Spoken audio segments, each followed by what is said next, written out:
Oh yeah, just getting done with that chest workout, Trap Harder Tuesday. Y'all know how we do on that yard, baby. Heavy Chevy chest workout, balls to the wall, pushing it to the limit. The grind don't stop, baby. The hustle keeps hustling, baby. 16-hour shift from the prison yard straight to the weight yard. Y'all know my motto. Who you know go work a 16-hour shift, then go straight to the gym, man. We ain't making no excuses. We don't want no sympathy. We don't want nobody to feel sorry for us. We just want the money, the muscles, and the peace of mind. Quick video though, man. We talking about lessons learned from growing up poor. I feel like everything that life throws at you, there's a lesson to be learned. So, me growing up, I remember coming up, man, in the projects, the hood, I grew up, we was on all that stuff, man, Charity Newsy, WIC, Section 8. We lived in the projects, Riverside, Bradley, on the west side of Columbus, Ohio. It was a lot of poverty, a lot of crime. It was easy for you to get distracted. I seen a lot of my friends growing up. They started to run the streets. As we got older, they started skipping school, doing stuff they wasn't supposed to do, running with gangs, selling dope, robbing, you name it. I seen it, man.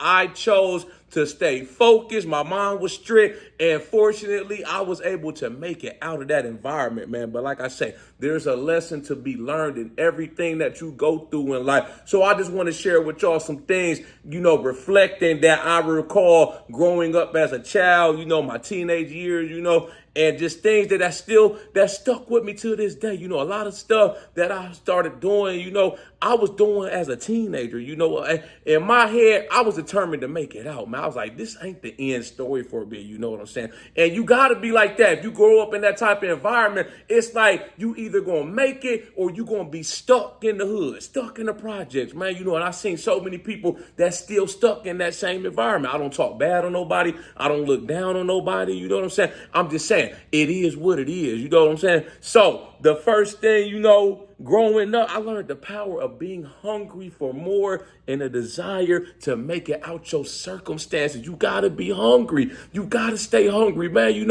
or otherwise you just going to be another statistic, man. If you growing up in that type of environment, you could go in the classroom, right? You could third, fourth grade classroom, and you could pick out, statistics say this, man, you could pick out a certain amount of kids, that's in that predicament, and you could already guess how many of them are going to end up dead or lost to the streets, gang banging, robbing, shooting, and killing, man. I knew plenty of people I grew up with that lost their lives, man. You know what I'm saying? My last prison I worked at, there was a dude locked up in there I grew up with, man. I lost touch with him when we was about 14. We moved to a different set of apartments on the other side of town, but we grew up, played the same Little League football team. We went to the same West Side Boys and Girls Club. We went to the same Dodge Center, Recreation Center. You know what I'm saying? And I seen him at my last prison I worked at, man, and you can see it's night and day. I'm on one side of the fence. He on the other side. I'm in there working. He in there doing 15 years for bank robbery, federal time. You know what I'm saying?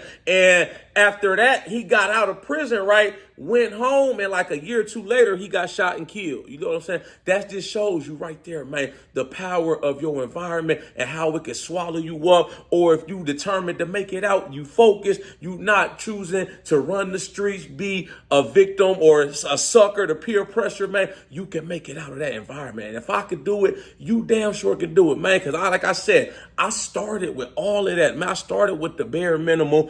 Family didn't have no money, single parent household. Mom worked 2-3 jobs. She did the best she could, though. And I'm blessed, man. I'm thankful for everything she instilled in me. I'm glad she was strict on me. She didn't allow me to run the streets. I couldn't just be out any time of the night, man. It was old school. You better be home before the street light come on, stuff like that. You know what I'm saying? She kept me focused on school, football. That's it, man. She said football and school was my girlfriend, and it paid off. I was able to get a football scholarship, full ride scholarship to West Virginia State University, got my degree in criminal justice. I've been working, as a correctional officer, 14 years now, so it all paid off. I didn't want her, all the sacrifices that she made, running around town, taking me to camps, football practice, dropping me off so I could take the ACT, SAT, picking me up after school, all the sacrifices that she made. I didn't want it to be for nothing, so that was my way of paying her back, man. When I got my degree, I did something productive with my life. Like I said,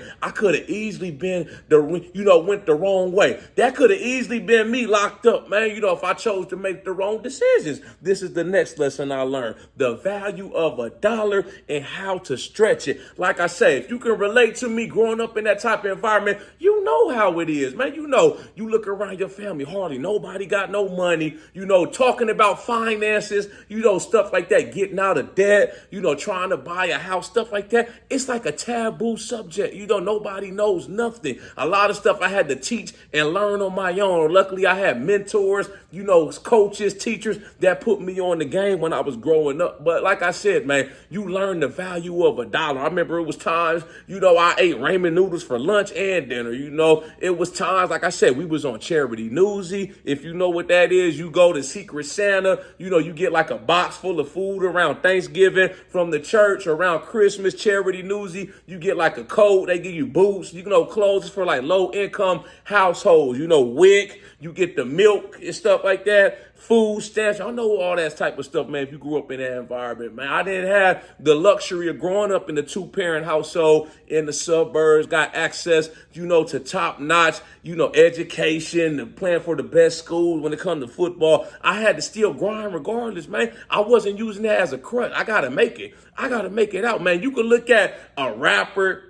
You can look at athletes, man, they get a bad rap a lot of the times. A rapper, they might be like talking about glorifying the street life, stuff like that. Or you see an athlete, they making millions of dollars, but they might not be able to hardly read, write, and articulate themselves. But hey, that's how they got to make it out. Then hey, man, I'm here for it, man. As long as they trying to do something productive, they caught their blessing, man. If basketball or writing, raps down was they ticket out, then hey, man, you got to do what you got to do, man. Like I say, it's either do that or stay stuck in the hood doing the same stuff as everybody else, not doing nothing with your life, working a dead-end job. It's either that or you about to start selling dope, robbing, committing crime. You know what that lead to? One or two things: jail, prison, or the cemetery, an early grave. Like I said, this is the next thing: the importance of life choices and opportunities. I touched on that a little bit. Life is all about your choices, man. The choices that you make today, a year, 5 years, 10 years from now, you either going to be smiling, sitting back like, man, that was a great decision. I'm glad I chose to do that. Or you're going to be sitting there with your head in your hand, shaking your head like, damn, why did I make that decision? Why did I choose not to stay focused in school? Why did I choose not to pursue a higher education after high school? I had this opportunity, man, but I wanted to look cool. I wanted to smoke weed. I wanted to skip school. Now I blew my chance. Now I'm like the rest of everybody else, sitting on the porch, man, not going across the street. Life is all about choices, man. Anytime an opportunity comes your way, you got to take advantage of it. You got to take advantage of it immediately, man, because already that you short-handed, you behind the eight ball, if you grew up in that type of environment, so you ain't going to get many opportunities. My ticket out, like I said, was football. I used that to get me an education and find me a decent career. Outside of that, man, it probably wasn't too many opportunities. I'm sure with my mindset, my attitude, I was pretty focused as a youngster growing up. I would have found something to do with my life, man, but it wasn't that many options, man. Coming from somebody else that may have more advantages, more opportunities. Their parents got money. They can send them to better schools. They can get them into all kind of programs, extracurricular activities, stuff like that, man. You got to do what you got, man, with the little opportunities that come your way and pounce on them like a cat. They may never come again if you don't take advantage of them. This is the next thing: hanging with the right crowd and having the right support system. It helps out a lot, man. That's one thing I seen firsthand. I chose to hang out with people that were trying to go somewhere. I didn't run the streets. I seen some of my peers, they started, we got the 10th, 11th grade. They started skipping class. Like I said, they smoking weed. I seen fellow teammates, they was ineligible because they never went to class. They had all the talent in the world, but they didn't want to go to class and take it serious serious, but they didn't have the grades to play, man. You know, I seen dudes I went to school with, they could have easily went Division I, man, football, basketball. They just didn't want to take it serious. It's not that you can just go in there and just play sports. You got to take it serious with the classwork and the academics as well. You know, I took everything. Only thing I cared about in high school was school, football, and lifting weights, man. You know, I graduated high school with a 3.8 GPA. You know, I graduated college with a 3.3 GPA. Got my bachelor's degree in criminal justice, man. You got to take it serious, man. You know, hanging with the wrong people, the wrong bad influences, man, it ain't gonna do you no good, man. You gotta learn to cut people off. If they not talking about nothing, they just wanna hang around, think shit is cool, think life is a game. You gotta start to distance yourself because everybody can't go. You gotta learn to separate yourself from the pack. This is the next thing. The importance of resilience and being optimistic, man. You ought to always stay optimistic, especially in that type of environment, man. It's so easy to feel hopeless. It's so easy to feel like you're not going to make it out when you see nothing but poverty around you. You see nothing. You got people in your own family. They're not doing nothing productive with your life. It's easy to get down on yourself, to feel like, man, I'm just going to be like them too, man. Why should I even try? It's easy to do that, man. But you got to fight that temptation, man. I was always optimistic, man. From a young age, 15, 16 years old, I always knew I was going to do something productive with my life. I didn't know what it was at the time. I was still figuring it out like a lot of young people are. I just knew I was going to do something, man. I knew this wasn't the end story for me. I knew I was going to make it out. I was going to make my mom proud. You know, she has somebody that she could say she's proud of, man. She, to this day, she always talk about me, man. Co-workers,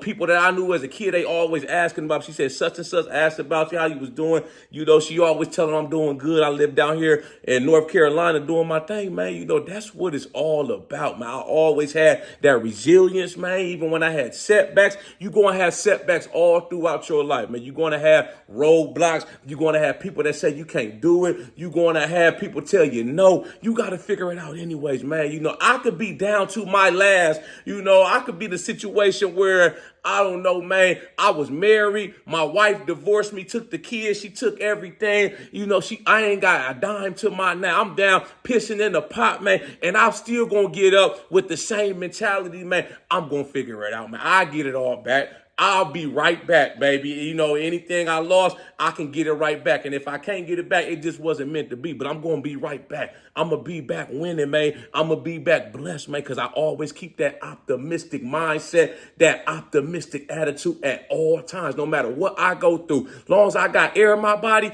I got a fighting chance. This is the last thing, man. Always stay humble and never forget where you come from. I never downplay nobody. I never look down on nobody. I don't care, man, if you got a job shoveling dog shit, man. You shoveling shit at the zoo, man. That's how you put food on your table, man. I'm here for it, baby. I'm happy for you, man. That's how you put food and provide for your family. I'll never downplay nobody because I know what it's like to be broke. Who am I to judge somebody else when I used to be in that situation? I grew up, man. You know, I seen all the cool kids in high school. They had all the Jordans. They had the Nextel shirt, man. I had whatever my mom could afford, a basic old damn Nokia flip phone. She couldn't afford all of that, man. So I'll never downplay nobody. I always stay humble because I don't want to go back to that situation, man. Just how God blesses you and you know you work hard and he see you working hard and he bless you with a better opportunity, you know, a situation where you could change your life and your circumstances. He can all take it away, man. Never get cocky, never get the big head, man. You know, don't never think you better than nobody else, man. I respect everybody. I never think I'm better than nobody, man. You know, we all breathing the same air. We all got the same, you know, amount of time, same 24 hours, man. Like I said, man, I respect everybody from a multi-billionaire all the way down to the janitor that's cleaning the bathroom. You know what I'm saying? It's just a human law, man. You know, respect will take you a long way in life. Y'all like this video, make sure you subscribe to my channel at The Ghetto Bodybuilder. Follow me on Instagram, TikTok at The Ghetto Bodybuilder. I got the merchandise for sale. It's one of my shirts. There's no end to this savage mode. We staying locked in like Jamaican hair. I will not stop. I'm far from where I want to be at in life, man. So I'm grinding around the clock, man. I'm feeling like it ain't enough time in the day. I just got to keep figuring out time, man. I'm going to make time. I ain't making no excuses. Like I said, I'm not trying to feel sorry for myself. I'm playing the hand I was dealt with, baby. The hand that I was dealt in life, I'm going to find a way to win with it regardless, man. I can't take no for an answer. I'm not taking no more losses. I done wasted enough time, enough money over the years. Now it's time to start winning how I know I can win. If you locked in with me, baby, let's just keep rolling, man. Let's keep steamrolling. Don't stop hustling for nothing and nobody. Y'all know how we coming. Let's get motivated.